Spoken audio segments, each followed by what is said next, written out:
For over 30 years, Israeli-Palestinian conflict resolution has repeated the same phrase, two states for two peoples. One for Israelis and one for Palestinians, living side by side. It sounds simple, and yet, every year, peace feels further away, settlements expand, borders blur, and violence erupts. Trust on both sides is running on empty. The so-called peace process that followed Oslo, Camp David, and Annapolis never aimed to reverse the war outcome, it aimed to stabilize it. Scholars like Rashid Khalidi in the 100 Years' War on Palestine argue that this isn't just a diplomatic failure, it's a result of a deeper imbalance of power. Ian Lustick and Paradigm Loss believes the two-state idea is already obsolete. So what happened to the two-state solution? And if that dream is fading, what are the alternatives? In this video, we'll break down the origin of the two-state idea, why it keeps failing, and what new ideas are emerging. Ideas that could change the future of both nations. And here is rare Nectar.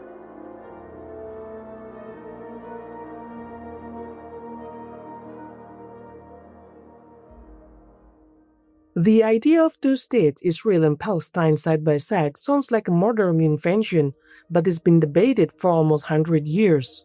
It goes back to before World War I, when the region we now call Israel or Palestine was not yet an independent country. It was governed as part of several Ottoman provinces called Southern Syria. It didn't have national borders, just a mixed population of Arab, Muslim, Christian, and Jewish communities living under Ottoman rule. By the late 1800s, Arab Muslims and Christians comprised the vast majority of the population. They had roots in the land going back generations. Then, a political movement called Zionism began, arguing that Jews needed a safe homeland due to rising anti-Semitism in Europe. Many Zionists believed the ancient land of Israel, historically known as Judah, was their ancestral homeland and began migrating to Palestine. After World War I, Britain took control of Palestine and issued contradictory promises. To Jews, the Balfour Declaration 1917 promised support for a national home for the Jewish people in Palestine. To Arab, they promised independence for Arab lands, including Palestine, if they helped fight the Ottomans. These set up a direct clash, two groups, two national movements claiming the same territory as their homeland. As violence escalated, the United Nations stepped in. In 1947, UN Resolution 181 proposed a simple partition: one Jewish state, one Arab state, and a special international zone for Jerusalem. The Jewish Agency under David Ben-Gurion accepted the plan, but the Arab states and Palestinian leaders rejected it outright, arguing that it violated the rights of the Arab majority in Palestine. It gave over half of the land to the Jewish minority who owned under 10% of the land at that time. What happened next was a civil war between Jews and Arabs in Palestine from 1947 to 1948. On May 14, 1948, David Ben-Gurion declared the independent state of Israel. He justified it based on the UN Partition Plan, historical claims to Jewish connection with the land, and the urging need for a safe homeland after the Holocaust. The Arab rejection of the plan didn't stop the declaration, because the Jewish side believed they had legal and moral justification based on the UN Resolution 181, and they were prepared militarily to defend the new state. After Israel declared independence, the surrounding Arab states launched a full-scale war, known as the 1948 Arab-Israeli War. Israel emerged victorious, expanding its territory beyond what the UN partition had proposed. By the end of 1949, over 700,000 Palestinians were displaced. Palestinians called this the Nakba, the catastrophe, not just for the mass displacement but for everything that followed. Most of them ran to the Gaza Strip under Egyptian control. Others went to the West Bank and East Jerusalem, which was soon annexed by Jordan, and the rest to Lebanon and Syria, where they remained stateless. Throughout the 1960s, Arab states and Israel were in a constant state of hostility, with border skirmishes, Palestinian guerrilla attacks, and aggressive rhetoric. Then, in 1967 came the most dramatic shift. Israel believed that if it waited for the Arab states to strike first, it might not survive. Israel launched a surprise attack, a 6-day war against Egypt, Jordan, and Syria, resulting in an Israeli military victory. In just 6 days, Israel had captured the Sinai Peninsula from Egypt, sets the West Bank and East Jerusalem from Jordan, and taking the Golan Heights from Syria. This war tripled the size of the territory under Israeli control. These areas became known as the occupied territories and remain the heart of the Israeli-Palestinian conflict today. Fast forward to 1993. After decades of war, secret negotiations in Oslo produced a new hope, and you should take note of this event, the Oslo Accords. The two-state peace plan is based on the borders that existed before the 1967 war, often called the 1967 lines or pre-1967 borders. That means Israel would withdraw from the West Bank, Gaza Strip, and East Jerusalem, territories it occupied during the Six-Day Wars in June 1967. A future Palestinian state would be established in those areas, with East Jerusalem as its capital. Much of the international community embraced it. US presidents, European leaders, and even Arab countries agreed. This was the path to peace. Israeli Prime Minister Isaac Rabin signed the Oslo Accords. He opened the door to a future Palestinian state.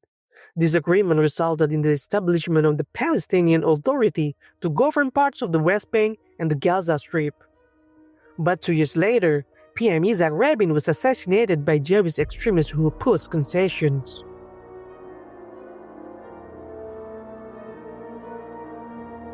Today, the map is considered no longer to support the two-state solution. Here's the explanation. First, Israeli settlements. Since the 1970s, Israeli governments both left and right have supported the building of Jewish communities deep inside the West Bank. Today, over 700,000 Israeli settlers are living beyond the 1967 lines, many in areas that would have become part of a future Palestinian state. The settlements are connected by roads, guarded by military forces, and protected by Israeli law, effectively slicing the West Bank into fragmented islands. Imagine trying to create a new country out of a landmass, but it's been perforated with holes, walled off sections are controlled by another country, and you can't even drive from one major city to another without going through checkpoints or being blocked by military zones. This was meant by fragmented islands. This made it nearly impossible to draw clear borders. Second, Palestinian politics fractured.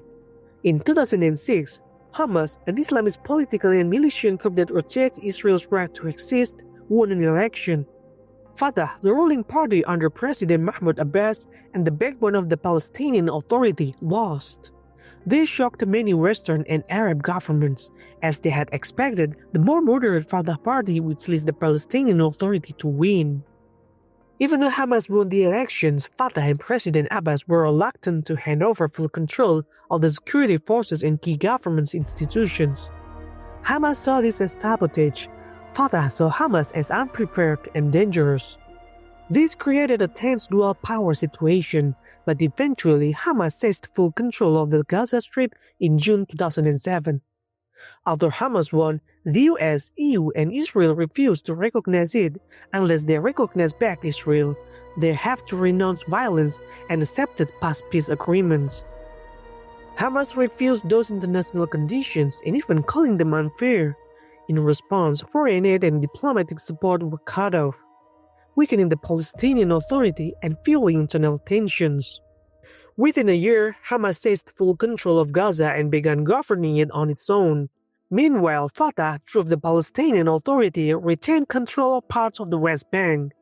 Today, Palestinians live under two rival governments, one in Gaza and one in the West Bank.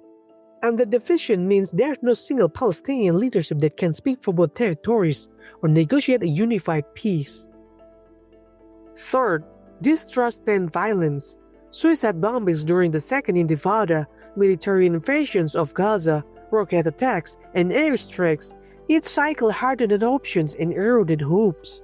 Even when negotiations resumed at Camp David in 2000, Annapolis in 2007, or under John Kerry in 2013, they collapsed over issues like the right of return for Palestinian refugees, the future of Jerusalem, and Israeli security concerns. Meanwhile, the so-called peace process kept dragging on, but with no real progress.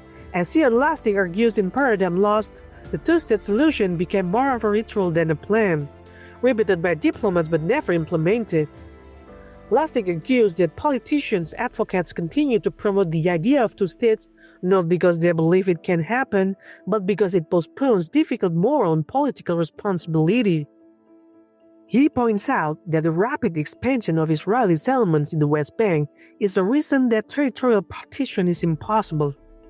The idea that a viable Palestinian state can still be carved out of the West Bank is detached from the physical reality of the ground. By 2019, the patchwork nature of the West Bank, broken up by settlements, roads, and military zones, had made a contiguous Palestinian state functionally impossible. Lustick argues to stop pretending the two-state solution is still viable, and instead analyze the reality on the ground, which is effectively a single state but with two separate legal and political systems.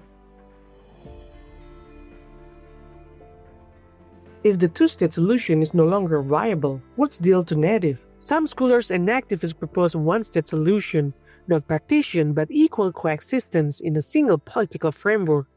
One state, one government, equal rights for all citizens, Jewish and Palestinian.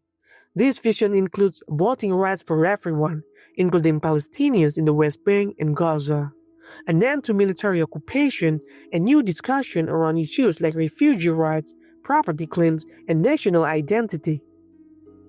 Historian Rashid Khalidi argues that we must first reckon with the present. In the 100 Years' War in Palestine, he says that peace process has masked a deeper reality. A single regime already exists, but it rules two people under two separate systems. Israel effectively controls the entire territory from the Jordan River to the Mediterranean Sea. Jewish Israelis live under a democratic government, while Palestinians in many areas live under occupation, checkpoints, and military law, with no vote in the system that controls their lives. Khalidi suggests that instead of clinging to a broken two-state framework, we must confront the actual structure that governs the land. Instead of pretending that two-state solution is still realistic, we should face what already exists on the ground. The one-state idea in that sense is not just a proposal for the future, it's a way of naming the present, and asking whether equality can replace the present as the foundation for peace. But this remains deeply controversial. It challenges Israel's identity as a Jewish majority state and raises hard questions about nationalism, security, and memory. Still, for a growing number of Palestinians, the old promise of two states feels like an illusion, and the real debate now is not about borders, but about rights, citizenships, and what kind of state this already is.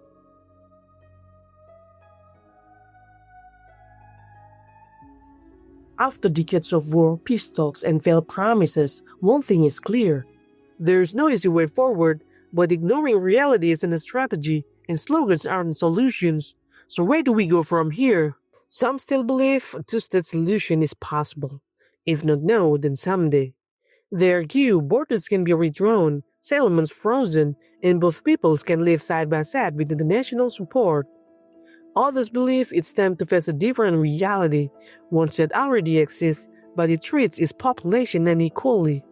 So the real challenge is how to build a single system that respects equal rights for all Jewish and Palestinian. Those ideas struggle against today's facts. Israeli politics have shifted steadily rightward with parties openly opposing a Palestinian state. Palestinian leadership remains fragmented, weakened, and distrusted both by its people and the world. And most of all, the occupation deepens, new settlements, more military control, and fewer hopes for independence. Ultimately, whether it's one state, two states, or something new, the future depends not just on governments, but on whether both peoples are seen, heard, and treated with equal humanity. Because any solution that ignores justice won't last, and any future that erodes identity won't be accepted. Thank you for watching. This is Nectar. Uncover the basics of geopolitics. Stay tuned.